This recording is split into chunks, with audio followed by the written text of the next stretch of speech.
Hi everyone, my name is Sanchita and welcome to my channel. I hope you all are doing good.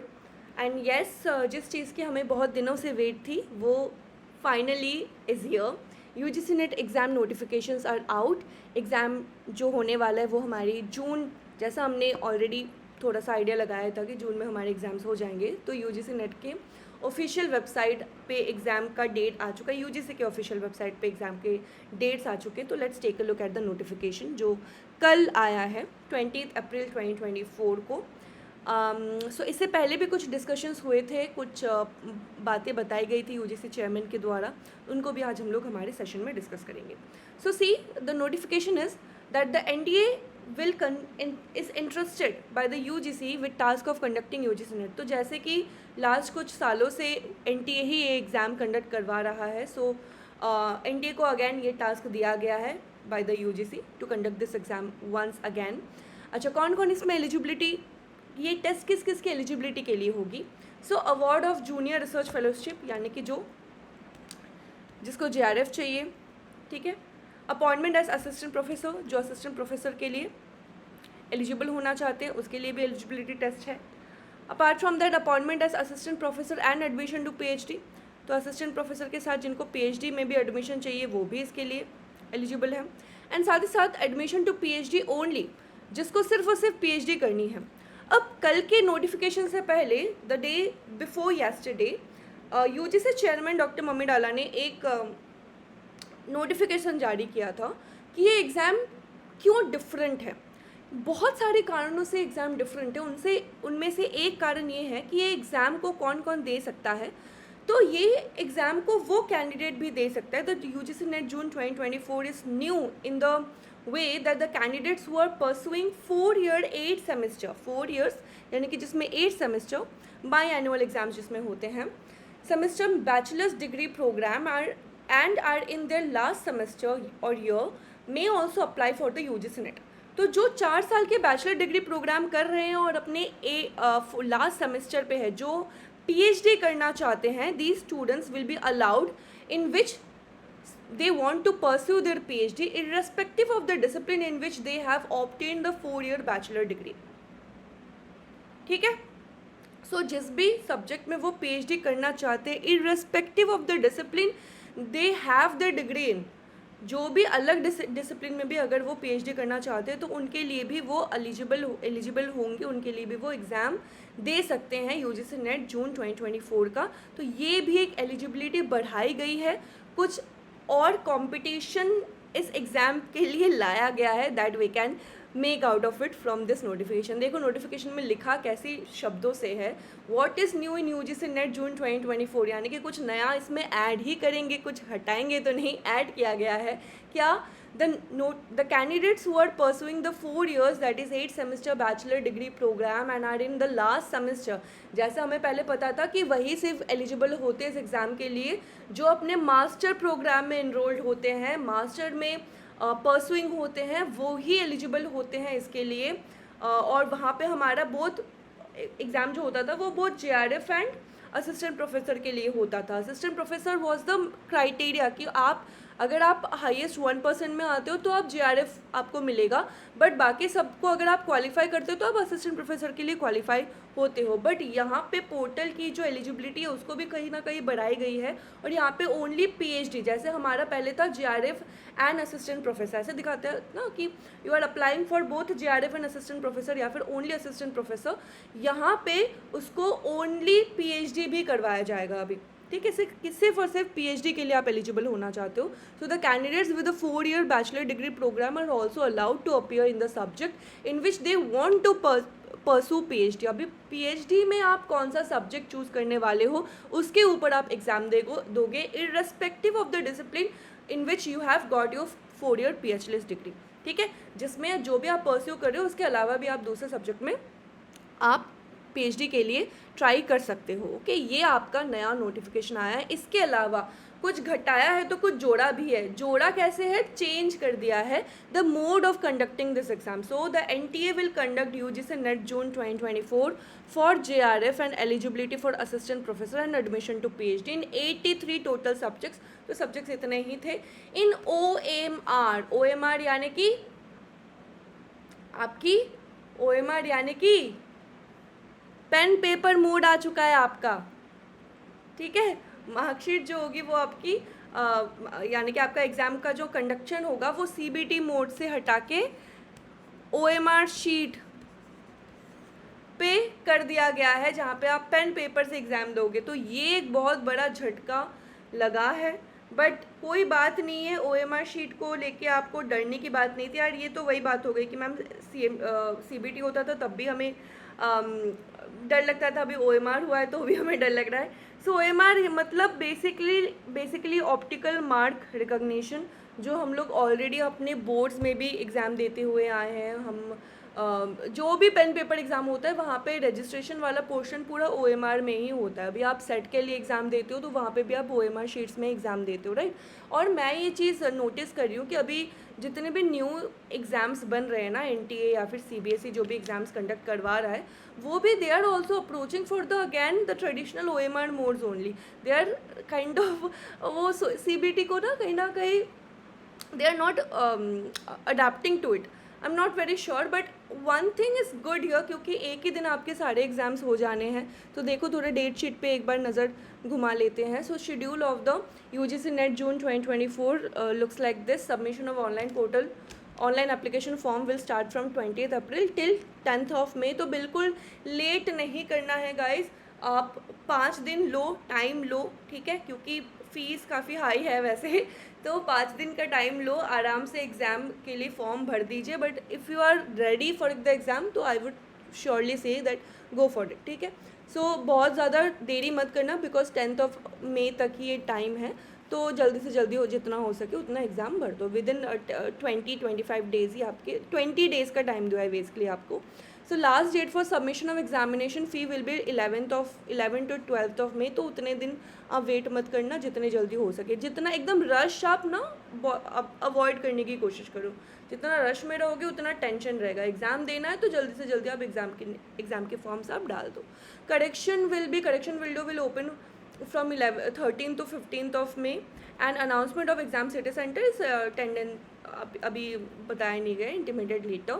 announcement of exam city center and admit card वो आपको exam से पहले तो आ ही जाएगा। तो अगर 16th को exam है तो आप सपोज़ कर सकते हो कि 10th to 12th तक तो आपके एग्ज़ाम के एडमिट कार्ड्स आ जाने चाहिए, ठीक है। अच्छा, date of examination is very important. It is 16th of June 2024। इसको लेके भी बहुत सारी कन्फ्यूजन्स हैं, बात करते हैं उस पर भी।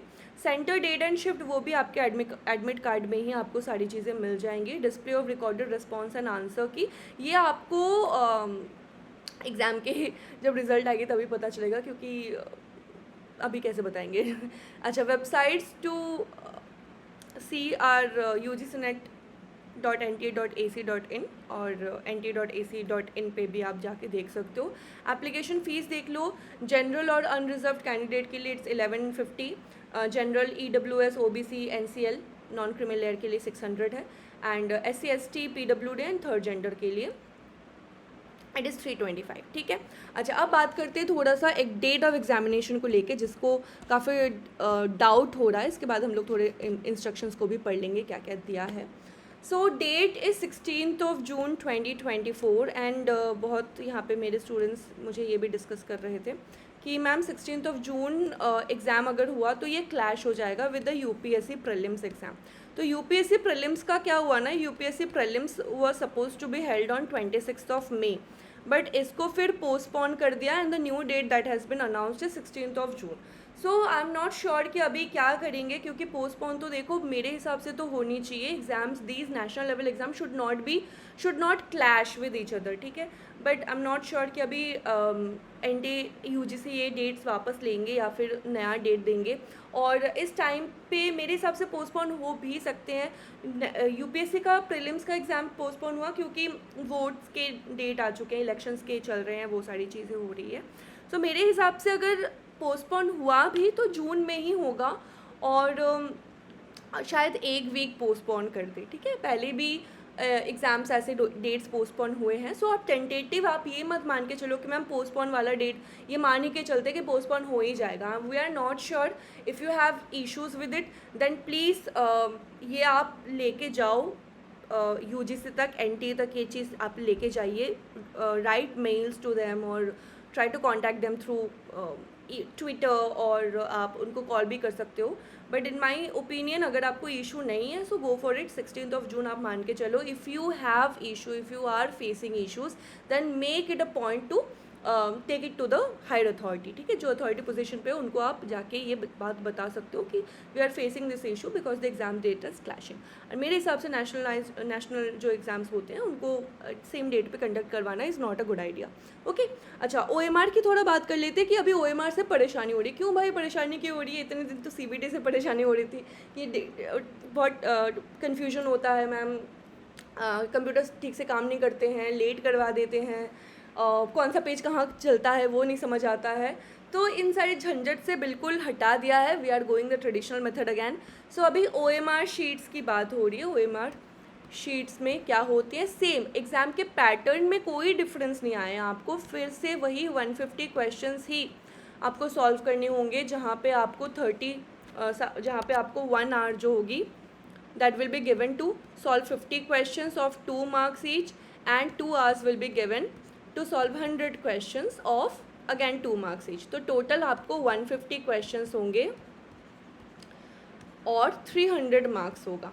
ठीक है, यही चीज़ है. अच्छा, और एक चीज़ आई थिंक यहाँ पे जो भी आपके एग्ज़ाम आएंगे ना, वो अभी आपके सारे परसेंटाइल्स में ही आएगा. शिफ्ट की अगर बात करें तो वी आर नॉट श्योर. देखो, शिफ्ट और OMR एग्ज़ाम लेने का कोई वो नहीं है, कोई कनेक्शन नहीं है. ठीक है, शिफ्ट्स आपके 2 हो सकते हैं और उसके साथ कुछ इसका लेना देना नहीं है. शिफ्ट आपके बिल्कुल एक शिफ्ट में भी एग्ज़ाम हो सकते हैं, 2 शिफ्ट में भी एग्ज़ाम हो सकता है.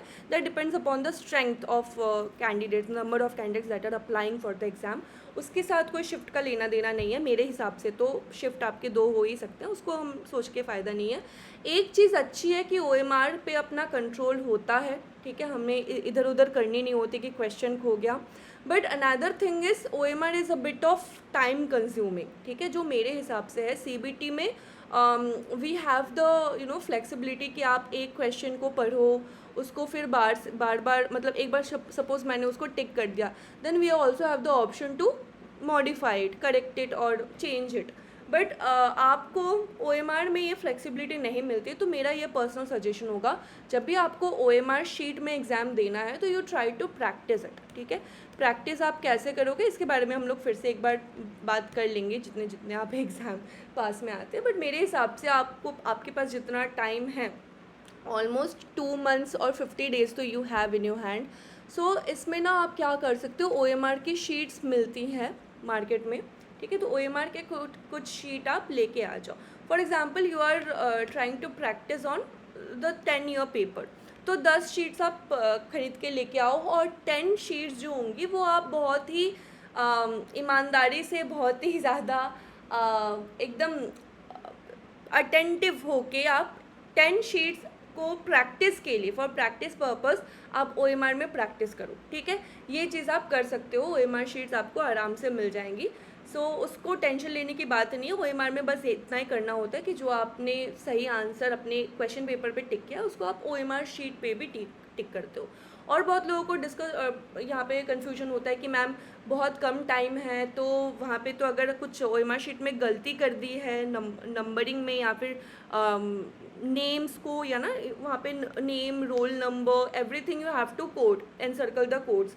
तो अगर उसमें कोई गलती कर दी तो क्यों गलती करोगे, उसके लिए आपको अलग टाइम मिलता है. ठीक है, ऐसा नहीं है कि 3 घंटे में आपको अपना नाम, रोल नंबर भी फिट करना होगा, कोड करना होगा, फिर आपको एग्ज़ाम भी 3 घंटे में देनी है, एग्ज़ाम का OMR भी भरना है 3 घंटे में. ऐसा नहीं होता, आपको प्रायर टाइमिंग मिलेगी. इसीलिए जैसे आपका रजिस्ट्रेशन तो वहाँ पे भी होता था ना, जैसे CBT मोड में भी रजिस्ट्रेशन के लिए अलग टाइम होता था. अगर सपोज़ 12 बजे से एग्ज़ाम है तो आपको बोला जाता था कि आप 10 बजे तक आ जाओ. ठीक है, ताकि आपका जो प्रोसीडिंग्स है वो आराम से हो जाए. तब जाके CBT एग्ज़ाम जैसे चालू होता था तब आप बस क्वेश्चन देखते थे. तो OMR is again the same only. Registration वाला प्रोसेस में एक्स्ट्रा आपको टाइम हमेशा मिलेगा। आपको एनकोडिंग एंड वो सारी जो सर्कलिंग है उसके लिए अलग से टाइम मिलेगी फॉर रजिस्ट्रेशन ओनली। आपको नाम, अपना सिटी कोड, आपका एग्जामिनेशन कोड, रोल नंबर, ये सारी चीज़ें जो इनकोड रजिस्ट्रेशन होती है OMR में, उसके लिए अलग टाइम मिलेगा। वो हो गया तो एग्ज़ाम का टाइम आपको पूरा 3 घंटा मिलेगा और वहाँ पे आपको टाइम बचाना है OMR शीट को भरने के लिए। तो आप क्या कर सकते हो, पहले आप क्वेश्चन को आराम से सॉल्व कर लो, सारे टिक लगा लो कि जितने जितने आपके क्वेश्चंस बन रहे हैं, और OMR शीट को भरने के लिए आप टाइम सेव कीजिए, ठीक है, क्योंकि OMR को बहुत अच्छी तरीके से भरना होता है, बहुत माइन्यूटली भरना होता है। इसलिए आई वुड सजेस्ट यू कि टाइम बचाना और टाइम एफिशिएंटली मैनेज करना एग्ज़ाम के लिए अभी से आप ट्राई कर लो, अभी से आप सीख लो। तो CBT का एग्ज़ाम चेंज कर दिया है इनटू OMR। कोई बड़ी बात नहीं है, हम OMR ऑलरेडी ट्राई कर चुके हैं, बट मेरा सजेशन आपको यही होगा कि आप मार्केट से, अगर आपको बहुत ज़्यादा टेंशन हो रही है, एंजाइटी हो रही है कि मैम नहीं हो पाएगा, OMR शीट में प्रैक्टिस नहीं है, तो यू कैन बाई 10-20 पेपर्स, जितना भी आपको लगता है ज़रूरत होगा आपके लिए, और 1 रुपये में आ जाता है, 1-2 रुपये में आ जाता है, आई am not very sure, but हाँ इतने में ही आता है, इससे ज़्यादा नहीं आएगा। उसको आप लाके बिल्कुल OMR के ना आई थिंक कुछ बुकलेट्स भी आते हैं जिसमें से वो OMRs होती है, तो आप वो भी देख सकते हो, अगर पॉसिबल हुआ तो आप उसको भी ट्राई कर सकते हो। तो ये कुछ है OMR की बातें। कुछ इंस्ट्रक्शंस और पढ़ लेते हैं, देखो। सो कैंडिडेट्स की जो फॉर्म फिलअप होगी वो ऑनलाइन मोड में ही होगी, and only 1 application is to be submitted by a candidate. तो यहाँ पे ऐसा नहीं है कि आप मल्टीपल सब्जेक्ट्स के लिए अप्लाई कर सकते हो, only 1 subject you will be applying for. In no circumstances candidates will be allowed to fill more than 1 application form. Strict action will be taken even at the later stage. तो आपकी जो candidature है उसको disqualify किया जाएगा, तो सिर्फ एक ही सब्जेक्ट के लिए you are eligible to apply, and candidates must strictly follow the instructions given in the information bulletin on the NTA website. तो उसको देख लेना एक बार, कुछ गलती तो ना कर रहे हो आप लोग। Then candidates must ensure that email address and mobile number are provided. तो जो चालू है वही अपना डालना, ठीक है। एंड ऑल्सो जो भी SMS जिसमें आता है रजिस्टर्ड मोबाइल नंबर, उसी को आप अपना उसमें फिल करना, ठीक है। In case any candidate faces difficulty then you can always contact to these numbers और email at UGC.net। होपफुली वो रिप्लाई बैक आप लोगों को करेंगे। So this was the basics, alright. सो एग्ज़ाम्स के यही कुछ चेंजेस है। एग्ज़ाम की जो एलिजिबिलिटी है और कैंडिडेट्स की जो संख्या इस बार आई गेस बढ़ने वाली है, बट डोंट बी वेरी ज़्यादा टेंशन मत लेने की कोई ज़रूरत नहीं है। डोंट बी वेरी एंशियस और टेंस कि मैम क्या होने वाला है, क्या कुछ एकदम से वक्त बदल दिया, जज्बात बदल दिए, हालात बदल दिए, तो ऐसा कुछ नहीं है। अगर इतने सारे लोग साथ में एग्ज़ाम्स देंगे तो यू कैन एक्सपेक्ट कि एग्ज़ाम अच्छा ही होगा, ठीक है। Let's not talk about exam की कैसा है पेपर आएगा एंड ऑल। मेरे हिसाब से तो पेपर अच्छा ही आना चाहिए। अगर NTA सेट कर रहे हैं तो पेपर अच्छा ही आता है, स्कोरिंग पेपर होना चाहिए। आप उसकी चिंता भी मत लो, अभी जल्दी से जल्दी आप फॉर्म फिलअप कर दो, और this is the time to boost your revision, ठीक है। जितना हो सके उतना भी सिलेबस अगर कंप्लीट नहीं हुआ है तो कंप्लीट कर लो, रिविजन बूस्टअप कीजिए, क्योंकि that is the most important thing right now currently. इस चीज़ को जितना आप ज़्यादा एफिशिएंटली प्रैक्टिस करेंगे, रिवाइज़ करेंगे, उतना एग्ज़ाम में अच्छा स्कोर कर पाओगे, और बाकी तो सब भगवान के ऊपर है, ठीक है। अपनी मेहनत के ऊपर है और भगवान के ऊपर है, बाकी सब छोड़ दो। Alright, so all the very best for the exams. और अगर कोई भी डाउट है देन आप टेलीग्राम से जुड़ सकते हो। टेलीग्राम और मेरी ऐप के लिंक आपको सारे डिस्क्रिप्शन सेक्शन में मिल जाएगा। So all the very best and do good. I will see you very soon in my next videos.